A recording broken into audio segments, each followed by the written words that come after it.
রাজু, তোমার সঙ্গে আমার একটা কথা ছিল। কি বিষয় আন্টি? দেখো না, পিঠের কিরম একটা ভাগাবন্ডের মতো ঘুরে বেড়ায়। সারাদিন এরকম ঘুরে বেড়ালে চলবে বলো? ও তো নিজের ফিউচারের কথা কিছু ভাবতে হবে, তাই না? হ্যাঁ, আমি আমি ওকে বলে দেবো আন্টি, নিশ্চয়ই বলে দেবো। চলে গেল? বাবা, তুমি বলো না। সেই ভালো, তুমি বলো বৌমা। ওর কোনো কথা শুনতে আমার প্রবৃত্তি হয় না। বাবা, তানির বিয়ের জন্য আমরা অনেক জিনিসপত্র কিনেছিলাম। তাছাড়া মায়ের গয়নাগুলো। যার জিনিস তাকে দিয়ে দিতে পারো। তোমরা আজ বুঝবে না, তোমাদের ছেলে মেয়ে হোক, তারা যদি কোনোদিন তোমাদের সঙ্গে এই ধরনের ব্যবহার করে সেদিন বুঝবে। আমি আর কতদিন বাঁচবো? আই এম সরি বাবা, আমি তোমাকে কষ্ট দিতে চাইনি, বিশ্বাস করো।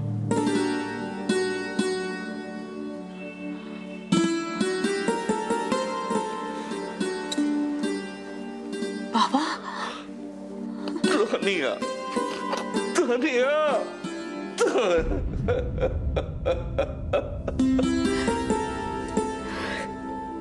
দেখ রাজু, অস্বস্তিকর পরিস্থিতিতে কিন্তু রুখে দাঁড়াতে হয়, পালিয়ে তো বাঁচা যায় না। না দেখি, তুই ভেঙে পড়িস না। এখন তোর কাঁধে অনেক দায়িত্ব না? শক্ত। এ বাবা, দেখেছো চাটা একদম ঠান্ডা হয়ে গেছে, আমি গরম করে নিয়ে আসছি। শোন, আজ আর অফিসে যাওয়ার দরকার নেই।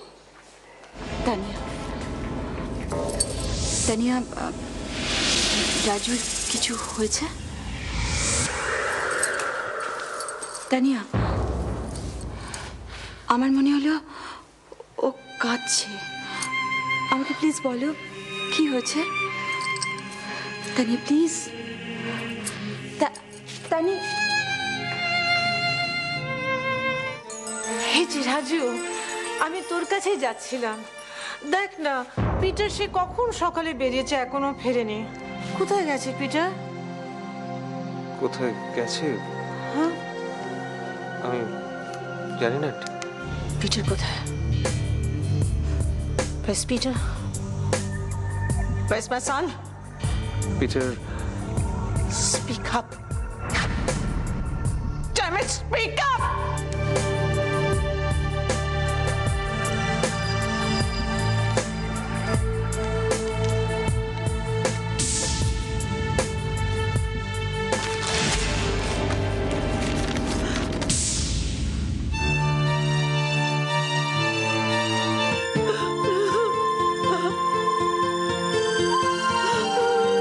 তানিয়া, তানিয়া শোনো।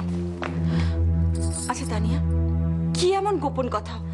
আমি এতবার জিজ্ঞেস করছি, আমি কিছুতেই বলছো না। প্লিজ লক্ষ্মীটি বলো না। আমি তোমায় কিছুই বলতে পারবো না বৌদি, প্লিজ আমায় জোর করো না। তুমি যদি আমাকে না বলো তাহলে কিন্তু আমি তোমাকে জোর করতে বাধ্য হব। আমি জানি বৌদি, কিন্তু আমি রাজুকে প্রমিস করেছি, সেই প্রমিস আমি ভাঙতে পারবো না। আচ্ছা তানিয়া, তোমার বাড়ির কি এই শিক্ষা? বৌদি, এ তুমি কি বলছো বৌদি? কেন তুমি শুধু শুধু আমার সাথে ঝগড়া করছো? ব্যাস ব্যাস তানিয়া, তুমি তুমি আমাকে তুমি আমাকে ঝগড়ুটে বললে, এটাই বাকি ছিল। তুমি আমাকে এইভাবে অপমান করছো কেন? কি হয়েছে?